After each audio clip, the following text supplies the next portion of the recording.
讲到那个 H100，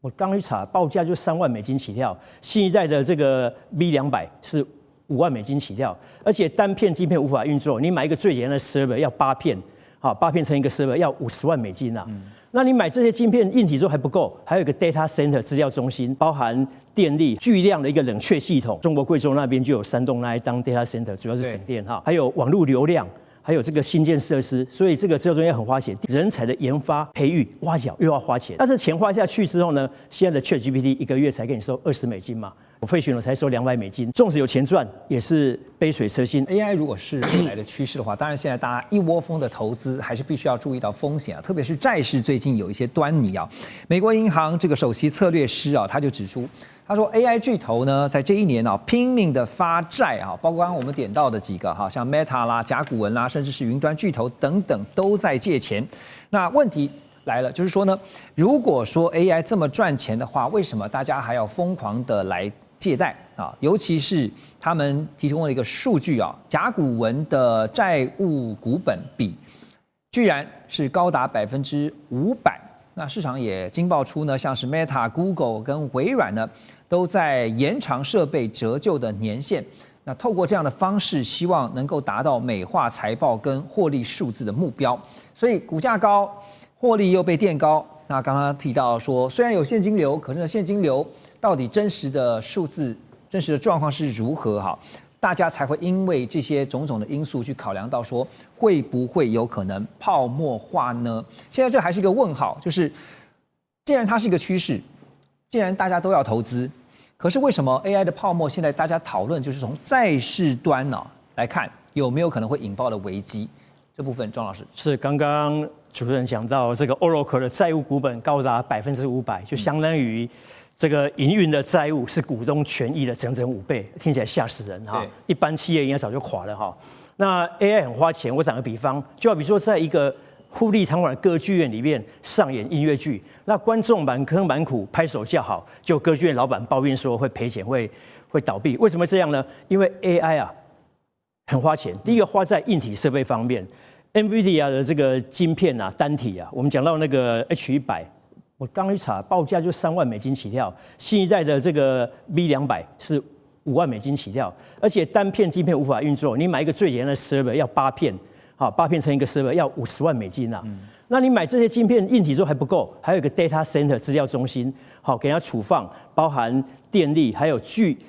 量的一个冷却系统啊，像那个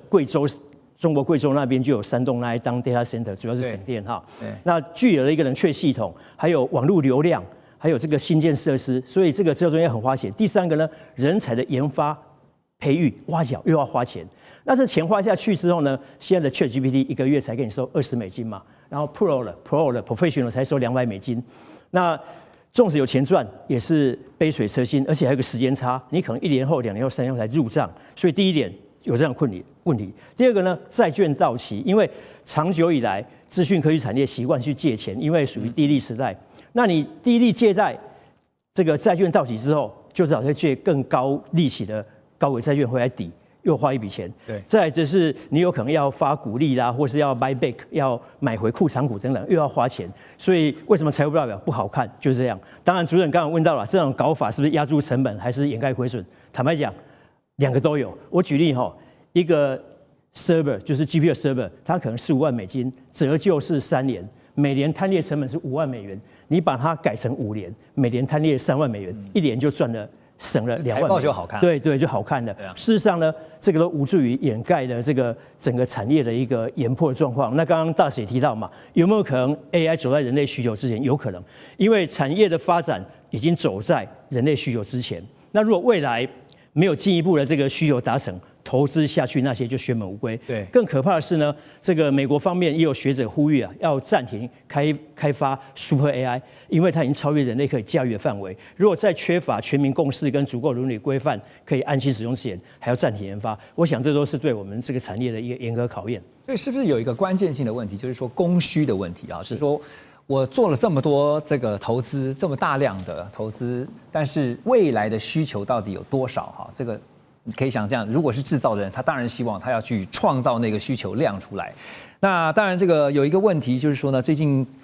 在市场上面，大家也说压倒市场的最后一根稻草哈，就是 OpenAI 的执行长 Sam Altman 他就直接警告，他说 AI 革命需要政府补贴，否则是撑不下去的。这番话让大家听了就有点害怕，说这是不是代表着 AI 商业模式还没有办法自给自足啊？MIT 这个最新研究更指出，95%的这个全球 AI 企业的投资现在是零回报。哇，95%是非常高的。好，更可怕的一种叫做衔尾蛇资本模式啊。这个模式呢，其实就是晶片大厂投资云端公司，云端公司在保证采购晶片 ，AI 公司再回头买云端服务。啊，这个衔尾蛇啊，我给大家看一下，就找这个图，就是呢。它会自己吞噬它自己的尾巴，其实就变成了一个循环啊。这也是大家最近常常听到一个，就是永生啊，就是我可以一直不断的去循环，但是这样的一个循环会不会变成一个恶性循环呢？Russ 你怎么看呢？因为95%的 AI 专案现在根据目前的数据是都没有赚钱，然后 OpenAI 今年亏损高达70%的营收哈，所以泡沫化的问题，因为大家就会联想到刚刚讲08年的 .com 的那时候的泡沫。最后生存下来当然有，可是你怎么看？泡沫化不能排除，因为我们过去有经验啊。目前我们不知道以后AI 的功能对不管是对企业界、政府部门或我们个人的消费者会有什么样的真正的影响，或者我们需要买多少的服务。那尤其是我们个人的 individual 的个人消费者，当然有很多 individuals 已经开始使用 AI， 尤其是如果想在社交媒体做影片啊，那很多人已经买 AI 的package 来做影片了。企业界也开始使用，不管是在客户方面或做什么。市场预测等等，那很多大企业已经开始买 AI 的服务，但是真正的用途就跟25年前那个时候网络一样，我们不知道以后5年以后、10年以后会有什么样的用途。这个目前真的是一个大问题。说它未来的应用，对不对？对，应用的范围跟领域。对，但是相关企业还是会继续投资了，即使有泡沫化。部分 AI 公司退场，未来还是继续会存在，而且会有它的成长，跟网络一模一样。网络泡沫化的时候，那过几年就有 Facebook、Amazon、Google、YouTube 等等一些很成功的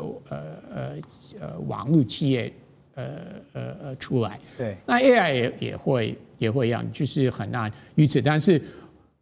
至少知道一件事情，就是目前知道一件事情，川普总统不希望在他执政的时候会发生这个泡沫化的情况。所以 Sam Altman OpenAI 执行长这样公开说，我们需要补贴。我相信川普也有听到，他是讲给川普听的。是的，所以将来几年不排除美国国会，尤其是如果是在共和党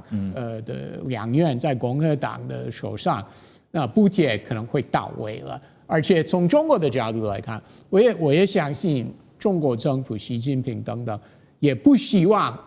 在中国境内 AI 会泡沫化。所以他们也会提供补贴。我刚刚特别点到一个问题，就是说刚刚那个衔尾蛇那样的一个那个循环哈，就是最担心的就是资金断裂的问题。那你刚刚提到了，解方就是政府补贴，是这样吗？是，其他没有办法了。就是我们已经看，不管是美国或者中国、欧洲、日本等等，他们对科技业做政府的补贴投资，对，已经是普遍化了。所以好。所以回到那个资金断裂的，就是要不发生这样的一个危机的话，那只能够政府出手了。我们说中美两强的竞争，未来 AI 尤其是科技方面啊，绝对是重中之重。所以全球都在疯 AI， 但是会不会疯过头了？因为这个 AI 是不是有泡沫化的危机？这几天的全球股市啊，上演了一场像 AI 的大逃杀。辉达市值半个月蒸发了1兆美元，另外像帕兰泰尔还有超微、美超微是全线崩跌。最致命的是45家云端 AI 半导体大厂，平均本益比飙到23倍，但是他们的获利只成长了13%，显示股价的上升跟基本面呈现严重脱节的情况。警讯还不止如此。韩国交易所罕见的对 SK 海力士发布了投资谨慎的提示。另外，新加坡金管局也警告 ，AI 的估值偏高，恐怕会引爆信贷危机。而这个大卖空主角叫 Michael Berry 呢，他居然是放空辉达，那放空刚才说的这个帕兰泰尔。那帕兰泰尔其实它是一家软体跟技术的服务商啊，整个市场的气氛突然变得很不一样啊，大家都在想说是到底是会获利，还是陷到了一个瓶颈，是不是 AI 开始有泡沫化的危险？好，那么这个讲到了 AI 泡沫化。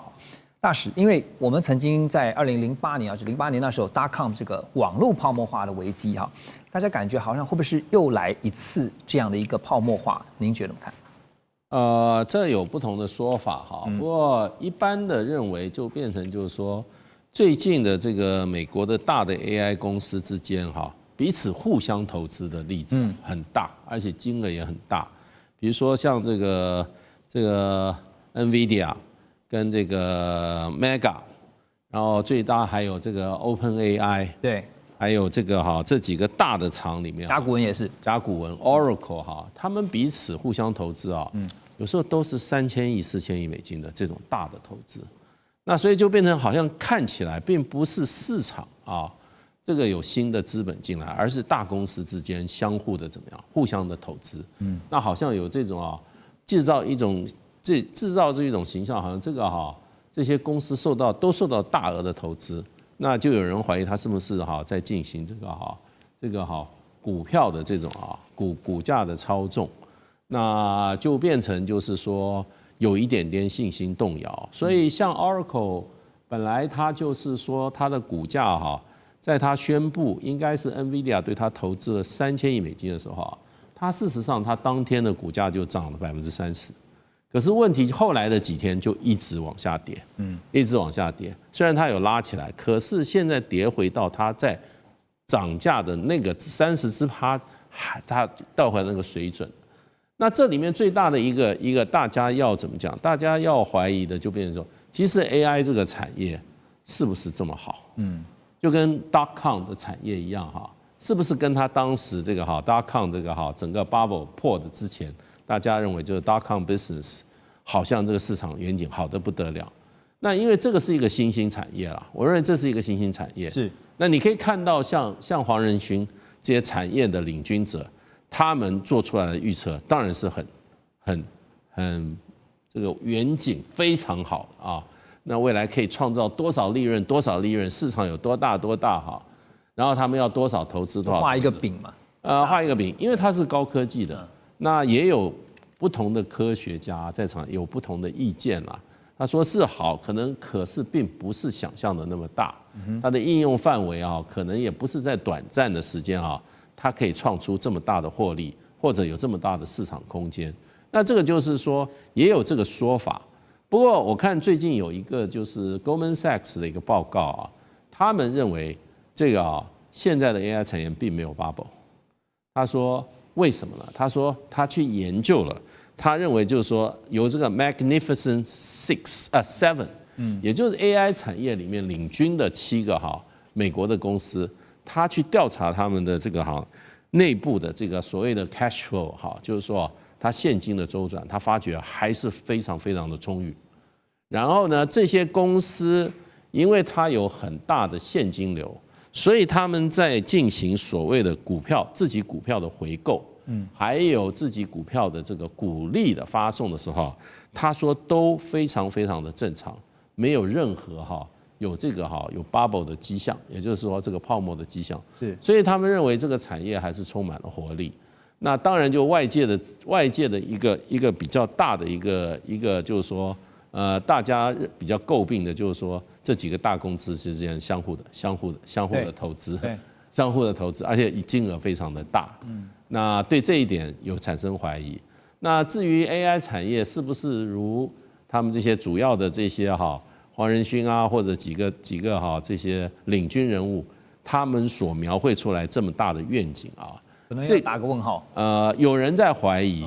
可是看到美国的这个国家，还有中国大陆啊，几乎都是全力在投入这个 AI 产业，没错，认为是一个下一阶段这个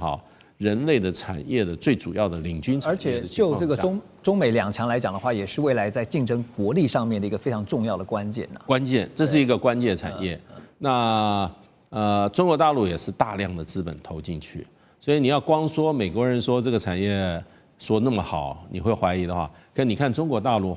好像在作为上跟美国也是一样，全力投入的一个产业。好，回到节目继续来看的是美中两强的争霸，未来主战场仍然就会是在科技这一块。不过呢，现在不只是科技里面的晶片，更重要的是人工智能 AI 晶片啊。华为先前喊出了，他们说在3年内希望要追上晶片的巨头辉达。不过呢，最近这个国外研究机构Tech Insight 他们最新的一个拆解报告出炉，告诉大家一个真相。他说，他们拆解了华为升腾 910C， 我记得看到的报道是如此说华为顶级 AI 晶片的核心组件，目前仍然高度的依赖台积电、三星还有 SK 海力士的技术跟制造。那这个报告呢，似乎也是想透过这个报道呢，浇华为一盆冷水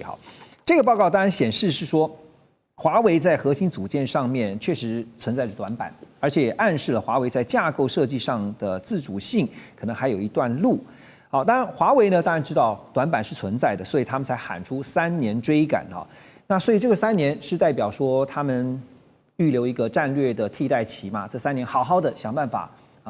猛追上。那所以我要问的问题是，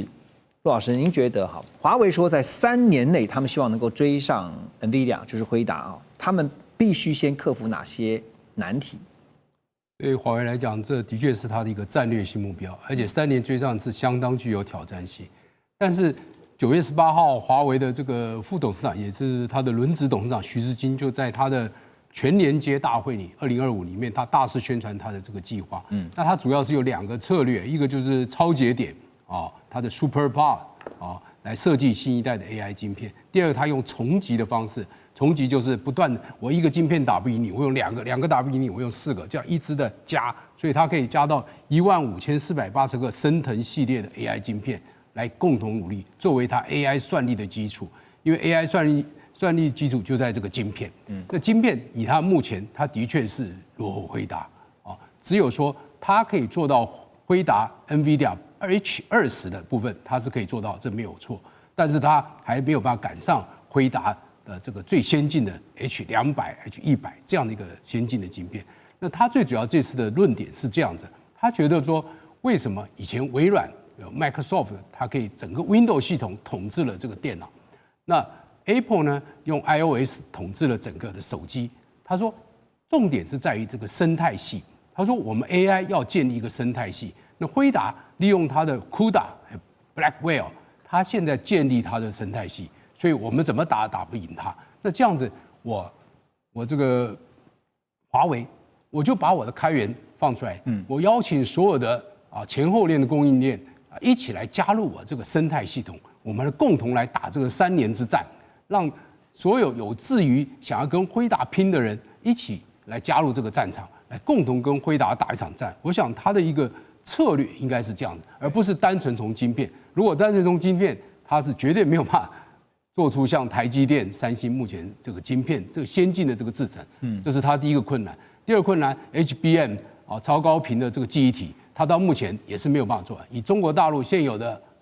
长芯存储也没有办法做出这个 HBM 这样的一个高速的一个高量的一个记忆体，这都是他需要面对。但是他说我做不到没关系，我就把很多的堆叠起来。他说我可以用一个堆叠，第二个我用网络，我的网络比你强大因为这个讯息还是要透过网络来传输，我用建立更高效的网络来赢你。第三，我还有中国政府的支持，政策支持，所以他用这3个想要跟辉达打一场3年之战。所以这也是我想继续问一下吴老师，就是说，华为喊出说3年内他们想要急起直追辉达当然这个是凸显出了一个就是时间的问题而已，就是说你给我时间，我一定追得上。可是除了时间以外，因为现在美国联合了其他它可以影响的势力范围，去想办法在技术上要卡住中国大陆的半导体，特别是晶片发展。所以技术上要先克服哪些难题呢？您觉得？补充那个刚刚骆老师讲了，9月18号徐志军讲这个华为的权力界大会，他讲得非常长，我也看了，那个资讯量非常非常大。但是我们除了关注他说了什么那些战略目标之外，还要看他没有说什么。其实没有说什么，就是你刚刚问的非常棒的问题。他到底要靠什么技术路径？他定的是目标嘛？那我怎么样达到这个目标？有很多种不同技术路径。这个部分他其实没有讲得那么清楚，当然也没有必要全部都告诉我们。那我们比较关切就是说，你要能够制造出晶片，你能够设计啊，你能够写软体，能够怎么样设计完，你一定要最后能制造出来。那在你这个背板上面，其实有提到几个重要，他自己现在支援的那些晶圆厂。就真正要把晶片制造出来的，这个晶圆厂很重要。这个晶圆厂不但要制造出这个所谓的晶片啊 ，GPU 或者 AI 晶片，或者你叫 processor whatever，你不管怎么叫它，你要把这个晶片制造出来。另外一个呢，就是刚刚讲的，你说长青存储 HBM， 不管是2、21啊，或者是3，一直在迭代嘛，它在未来3年能不能做出来？因为要做出这个所谓的 AI 这么大一个 AI 的 data center， 或者我们把它叫 AI 工厂啊，里面除了有晶片，包括 GPU 跟 CPU 之外，也要有高频存储的这个晶片，这2个都是晶片，要能够制造出来。徐志军这个部分没有讲很清楚，但是我认为他其实已经掌握了，有把握了。另外一个呢，每一个这么大的 data center 中间有很多的机柜，有很多的这个刚刚讲重集啊，聚集起来之间要联系，这个联系这一点，那个华为蛮厉害，因为它用电跟光，就我们现在叫细光子或者细光的这种原理啊，能够在中间的传输这个速度跟频宽加得非常快，速度变得非常快，用的不是光电，还要用上光。那这个部分华为其实绝对不比 NVIDIA 差，所以它意思就是说我不是只跟你单独只比这一个晶片 processor， 也不是只管这个 memory 的晶片，还包括这个重集聚集到以后中间的联系，这是 communication 或者 interconnection， 这个很厉害啊。所以他把这些部分都能够有把握，他才可以讲3年之后我可以追上你。但他没有讲是我更关心到底是哪些晶圆厂能帮他做呢？那这里面到底是不是已经有 DUV 呢 ？DUV 调制到什么程度，可以做到什么样的这个伪做的技术？这个是我们要继续观察。那特别要请教您 EUV 的问题啊，包括 DUV 跟 EUV 哈。那可是讲到晶片的部分，其实有一个现象。好，现在大家也注意到了，就是美国现在很头痛的是中国大陆的成熟制程晶片啊，他们的市占率现在越来越大，而且呢，最新的研究显示呢，66%的美国产品都在使用中国大陆制造的晶片，这些晶片都是我们现在讲的成熟晶片。所以呢，中经院的分析师跟预估说，中国大陆成熟制程的晶片制造，渴望在2年内就会取代台湾，成为全球第1的市占率哈。成熟晶片虽然说技术门槛不高，可是呢，像是工业上的啊，汽车、家电啊这些非敏感领域哈，都用到这些成熟晶片啊，制成这些晶片。那中国大陆如果万一掌控了主导权跟话语权，垄断了全球在成熟晶片的供应链的话，那么未来美国对中国的先进晶片制裁会不会反而反过来被钳制住？所以我们先请周老师带我们看哈，成熟晶片在这个中美竞争下，它的重要战略价值是什么？好，这个因为讲到晶片，这个邬老师也是专家，我刚才这个节目之前我也跟他请教了一下哈。这 CSS 的定义把成熟晶片定义成22奈米以上，那邬老师说美国去设定的一个这个底线是14奈米嘛，所以中国大陆没有办法，就是基本上14奈米，中国大陆大部分的这个晶片厂没办法制造14奈米以下。好，那不管如何，它是一个就是说已经算是，就是说虽然就算你定的那个奈米的尺寸不同哈，但基本它那个概念就是说，它在这个手机啊，在这个汽车啊，或是说像这个互联网，就叫 Internet of Things 啦，就那这些东西它都是要用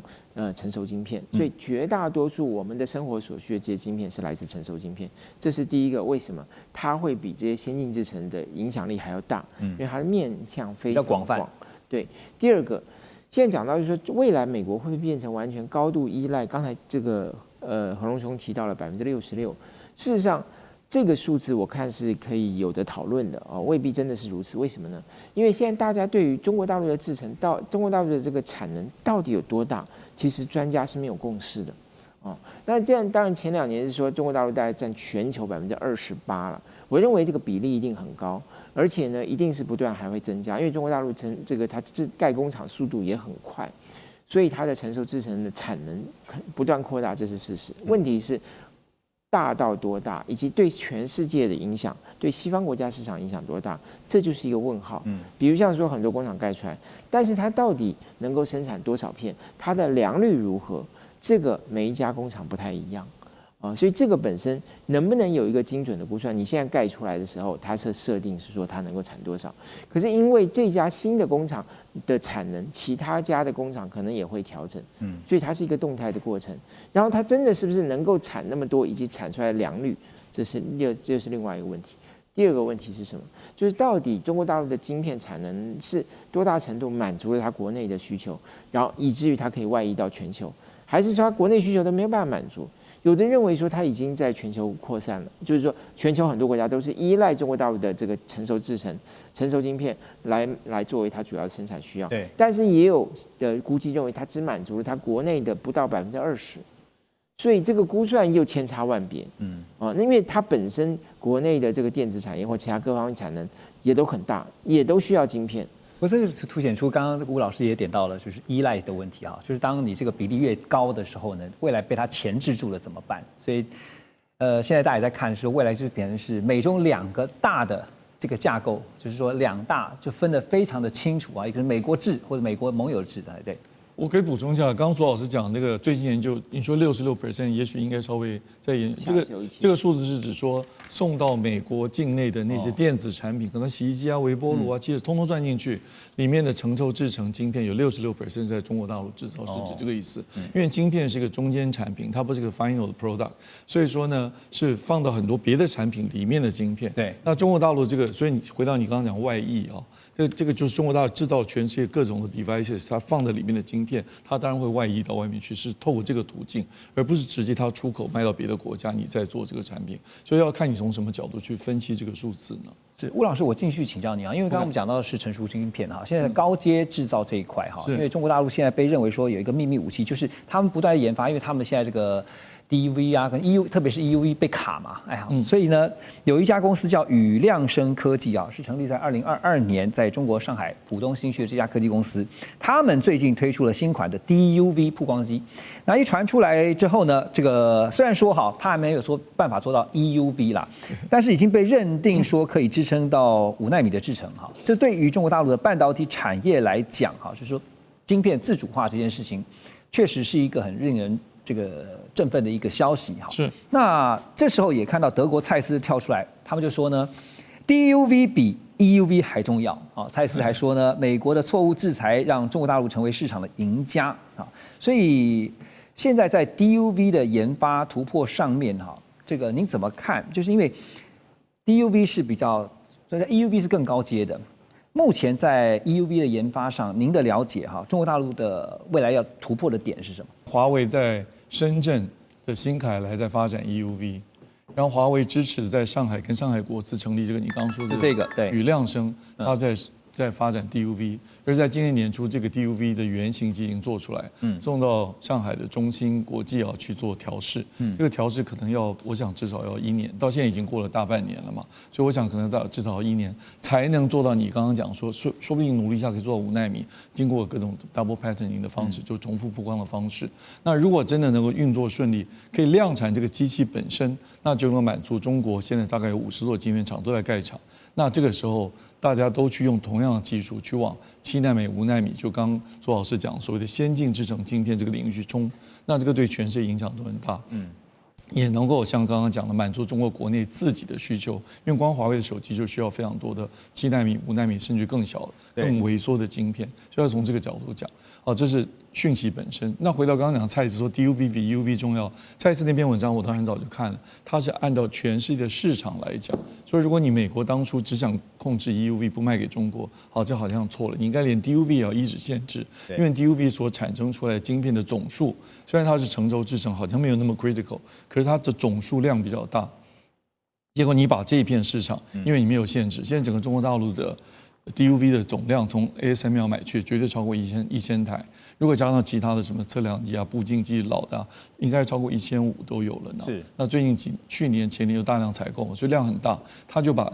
会出现你刚刚讲的，把 DUV 的市场，因为有这么多 DUV 的 ASML 的这些曝光机或者叫光刻机，所以它就占据了这个市场。蔡司主要指的是这个意思。OK。但是我想一开始美国也没有想到。因为这个产业链真的是比较复杂，这整个供应链比较复杂。我觉得拜登那个时代，他的幕僚其实已经做了很缜密的规划，但大概没有办法看到这么远了。确实，那等到这个现象出现，现在已经来不及了。对，因为半导体产业确实分工是非常精密跟非常的细，变化很快。对，光是这个 EUV 啊、DUV 哈，其实你会发现说，中国大陆现在要向全球表达一种态度，就是说，如果今天你卡我，那我实在没有办法了，我也只好自己想办法做出来。欢迎您继续回到环宇全世界，我们马上来看的就是华为最近他们公布了一个为期3年的发展愿景啊，这是在华为全连接大会的场合上面看到华为的副董事长，也是现在的轮值董事长徐直军，他在会中就向大家展示了新一代的 AI 晶片，还有升级版这个 SuperPOD 设计啊。那 SuperPOD 整合运算、储存、软体还有基础设施管理，在概念上呢，明显是致敬辉达的资料中心平台。说是致敬，其实呢，无非就是对标啊，就是辉达能够做到什么样的程度，我们华为就想办法赶上。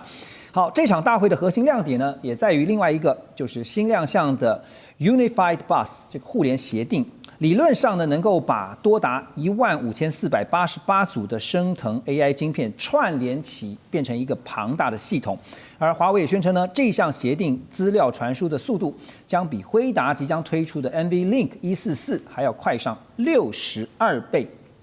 华尔街知名的投资机构 Bernstein 他们就分析说呢，虽然大陆业者整体效能现在看起来仍然是落后于辉达跟超微的，但是呢，大陆业者近年来不断的在追逐在寻求突破算力瓶颈的解方。像我们现在提到的华为就宣称呢，他们有能力可以把100万颗晶片从极化，来透过这样的方式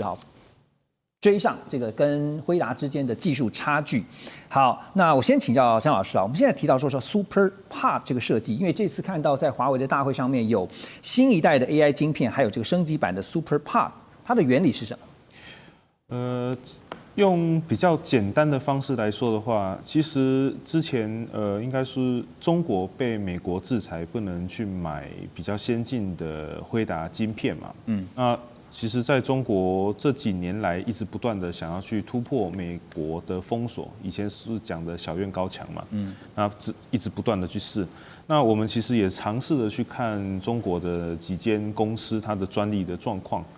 我们会发现到，它其实不只是在 AI 的晶片跟 AI 的设计上，它连在制程的设备都有在不断的去做自己的东西出来。那包含之前讲的新凯来等等等等。那其实这些公司它都是跟辉达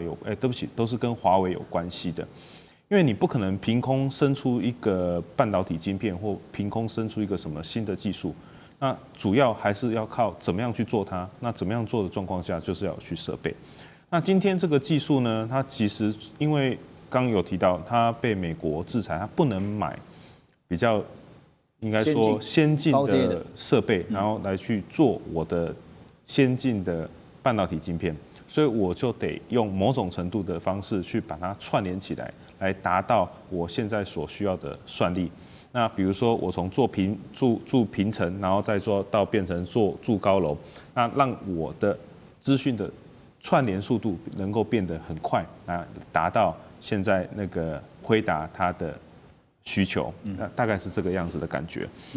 然后请说，没事，请说。对，那刚刚我们提到说，现在华为也宣称说他们可以用100万颗晶片，然后用从极化这个技术，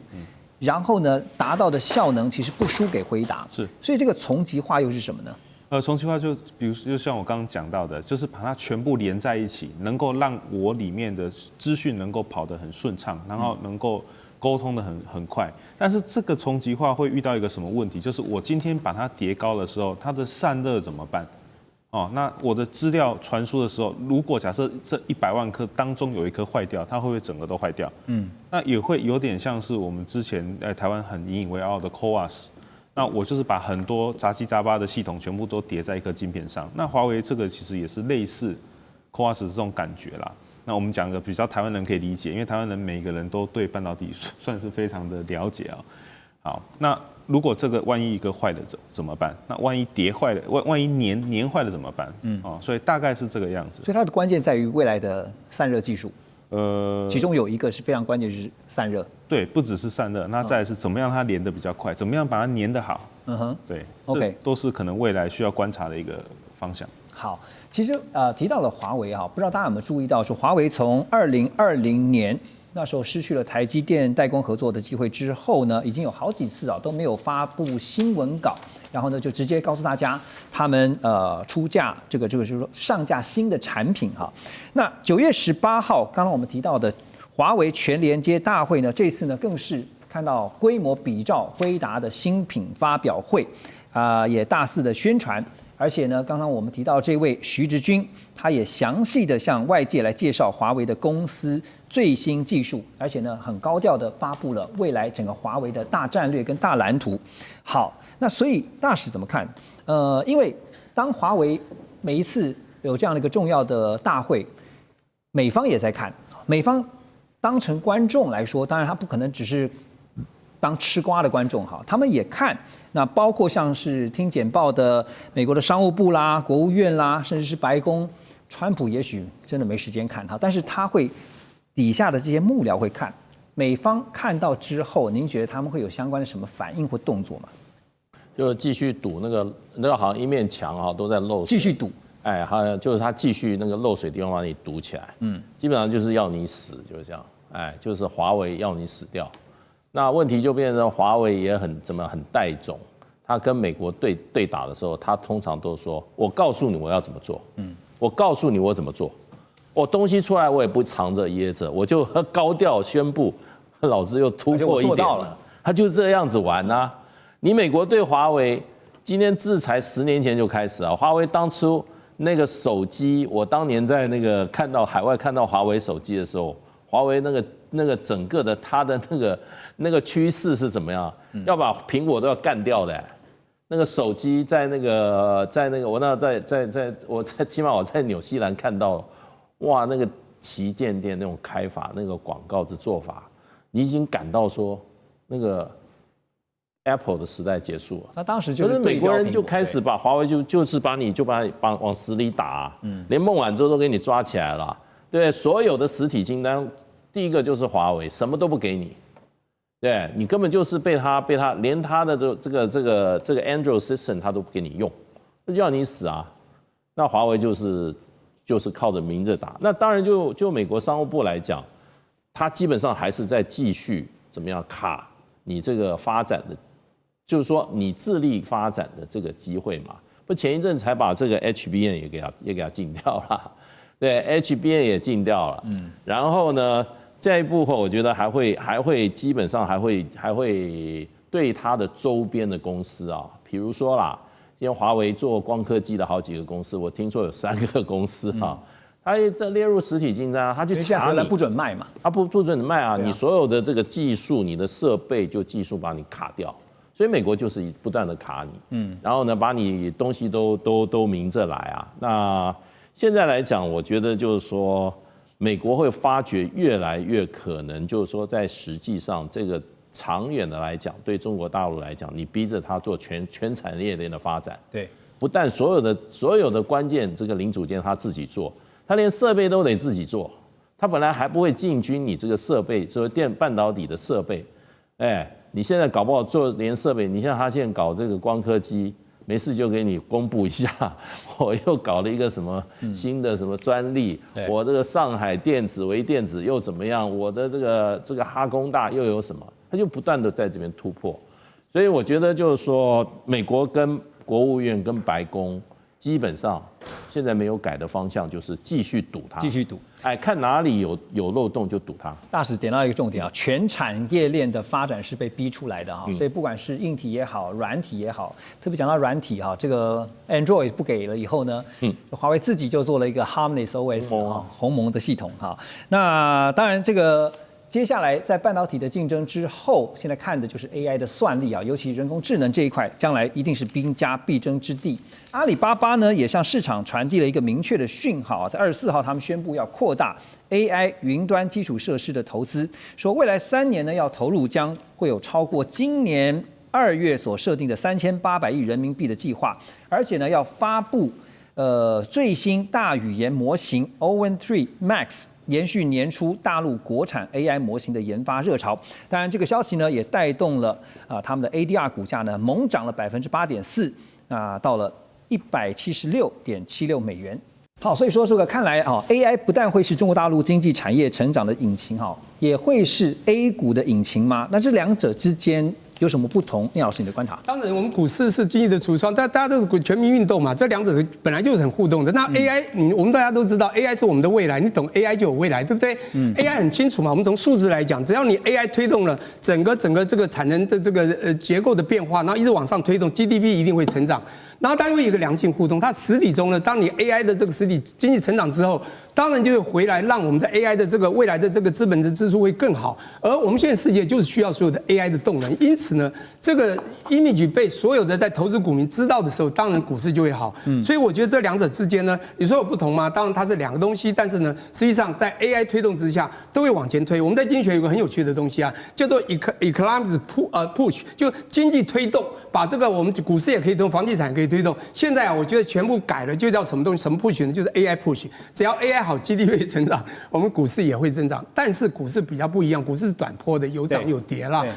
这个我们说股民一定是要抓到所谓的好的时机进场才对。我们讲 timing 嘛，就择时很重要。当然现在择股，大家很多人都已经投向了在跟 AI 相关的股票了。美中之间呢，我们知道科技争霸是持续在进行当中哈。最新的发展是《金融时报》他们披露说，大陆的网络监管机关呢已经指示了阿里巴巴还有字节跳动这些公司停止购买辉达晶片，而这个型号是 RTX Pro 6000D 哈。黄仁勋还因此呢也对外表示说，他感到非常的失望哈，因为他一直很想这个保住中国大陆的市场。辉达也宣布了一个重要消息，这2天大家也是热烈的讨论哈，就是入股 Intel。那跟 Intel 呢展开历史性的合作，出资50亿美元呢。辉达出50亿美元，然后入股 Intel， 取得大约4%的股份。这个消息出来，当然对 Intel 来讲是注入了活水哈，这个股价一度飙涨超过22%。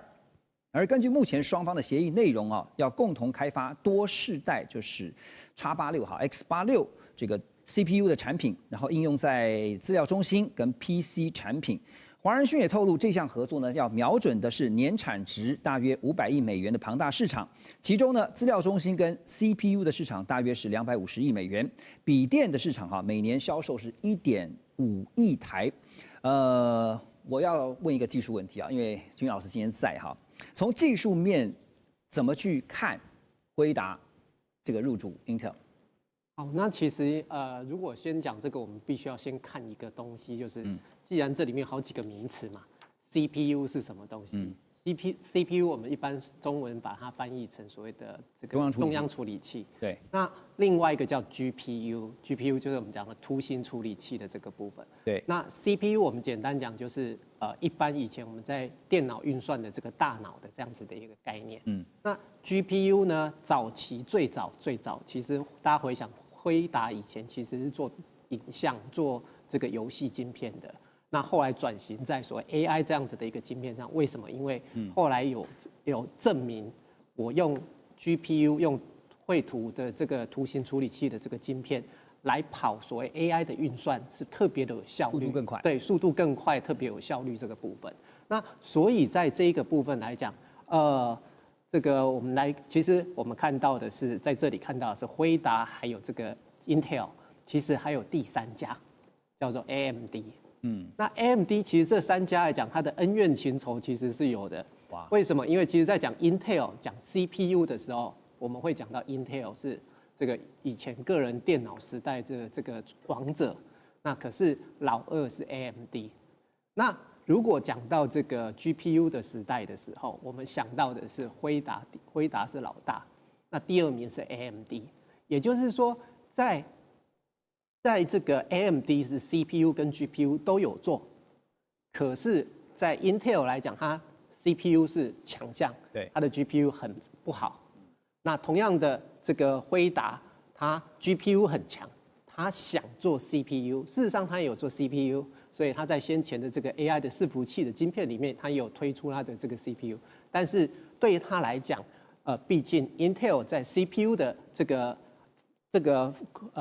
发展或者是这样子的一个产品上来讲，还是有它的强项。老师，那您评估哈，这次辉达跟 Intel 的合作哈，它未来的成效，您觉得乐观吗？是。那其实如果从这边来看的话，其实就像我们刚刚讲的，Intel 是 CPU 强，辉达是 GPU 强，那他们两个其实都有一个共同的敌人，叫做 AMD。那所以来讲，这个他今天分别各自把它强的这个部分合在一起。那其实来讲，这是正面的。不过这两天也看到一个分析说，Intel 要特别小心的是它的代工业务啊，一直是它的软肋。是，其实这一件事情，所以他们其实这一次来讲也特别把它强调说，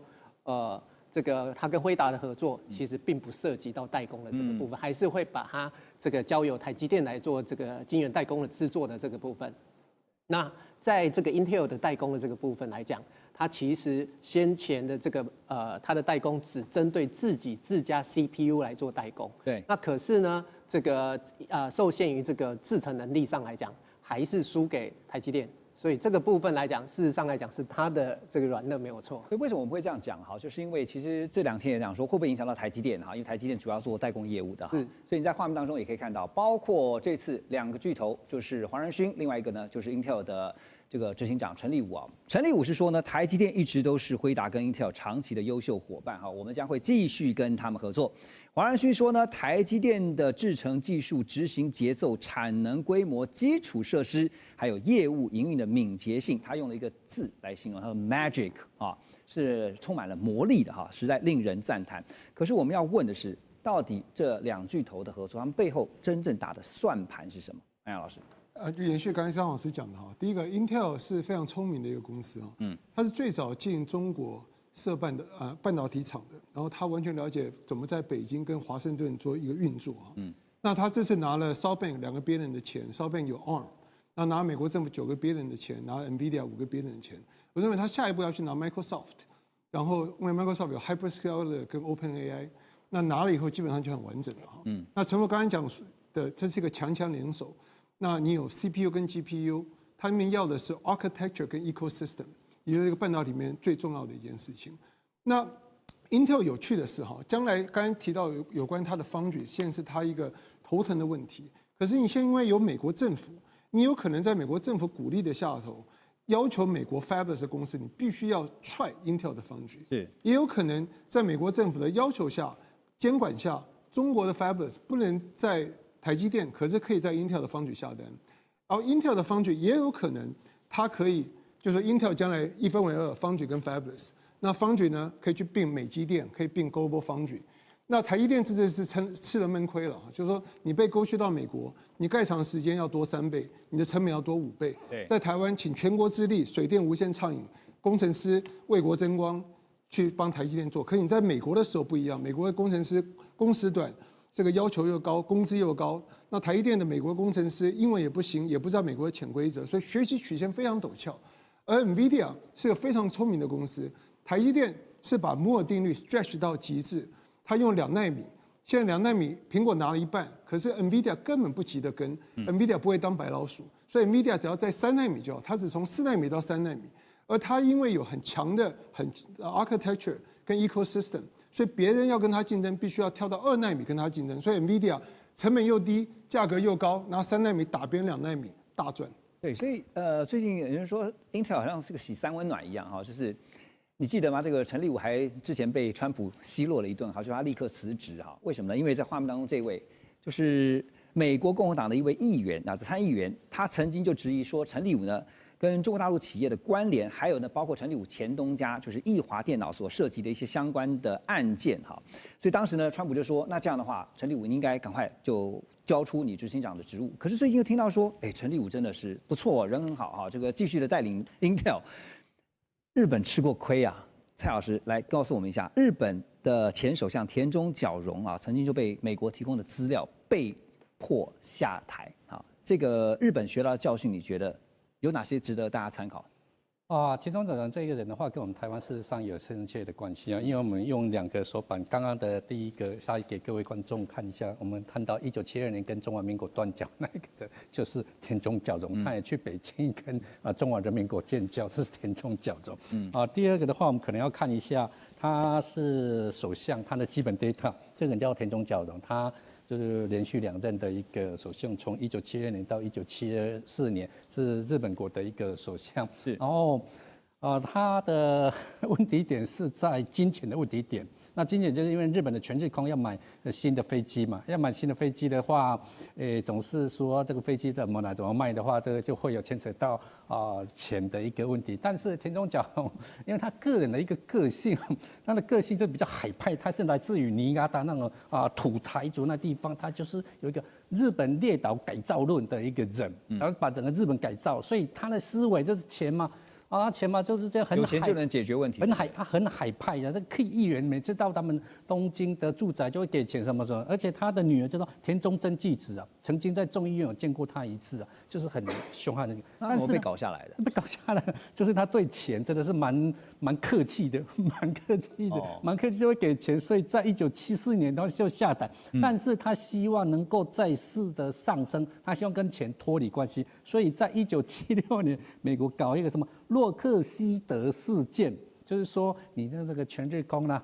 有拿钱啊，有拿钱的话，那奇怪，好不容易想贪污是？对啊，想要洗清身份，你又给我搞这个的话，就没有办法上来。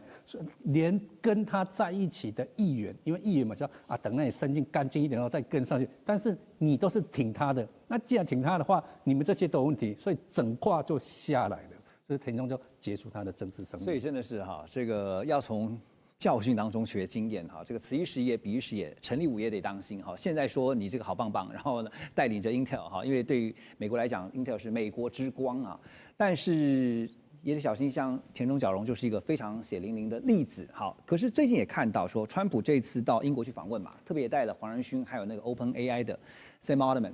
然后呢，大家就在想的是说，美国的科技战略到底是什么？除了现在的围堵、封锁，它在全球的布局到底怎么看？大使？我觉得基本上他就是基本上都要回到美国去制造，就是制造在美国。制造就好。他这些基本上，尤其这些制造，包括你这些这个像台积电的整个制造，然后先进封装，这些都是很硬体的部分。当然还有一个就是说，美国在这个晶片设计上并不落后。你那个 NVIDIA 主要它是做晶片设计对不对？它的晶片都是台积电生产的，它有一部分给三星那所以基本上我觉得在这个问题上就是说这个 Intel 是不是会得救NVIDIA 给了它50亿美金，对，注入活水感觉，小钱其实是小钱小钱可是问题就变成就是说 Intel 的问题今天就是说设计打不过 NVIDIA， 对吧？它快被淘汰，尤其 AI 的晶片它已经被淘汰了。那么制造它根本就没有办法跟 TSMC 我们台积电对，也不能跟三星对干。它在7奈米的时候，它就已经卡住，做不下去了。对，它的 Foundry 是最赔钱的一个单位，所以你要去救它的话，也是很困难。第三个先进封装也不急也不急这个台积电，也不及我们的日月光所以就变成就是说，你今天要救这个公司，就是为什么川普要救这个公司？因为它是这所有公司里面血统最纯正的美国公司它是一个纯血美国公司。对，你要把制造业带回美国的话，你不是把台积电台积电再怎么讲，它还没有像台积电到日本盖成日积电，对不对？台积电在日本叫日本，有一种嫡长子跟庶子叫 JSMC 概念台积电到日本已经不叫 TSMC 了，台积电到美国还叫 TSMC。T 是代表什么 ？T 是代表台湾对，日本人比较做的彻底，说你给我改名到 JSMC 可是它还是台湾的。那你今天台积电去了，你川普你可以说制造业，我们把我们美国制造业回来，对不起，你是抢回来的，对不对？另外一方面，你要把日月光这些抢去的话。对，你也是我们台湾的，没错。所以你要川普来讲的话，他这个 MAGA Make America Great Again， 所以他当时对于我们这个陈立武先生我总是觉得他觉得是面孔不对，不是那个纯学美国人，华人面孔。哎，对他会觉得一开始他在的那个 Truth Social 对陈立武那种羞辱，是前所未见的，他要他立刻下台的。那陈立武当然就变成就是说他有他的办法，还有很多人去劝他，你能够就 Intel， 你不要从民族主义角度去看，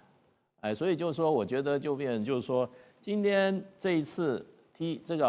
Intel 获得50亿美金，他再从美国政府拿65亿，拿100亿美金啊，大概没差，可能也没有这么困难。这是公司的文化，对，这是公司的领导还有技术发展的一个程度啊，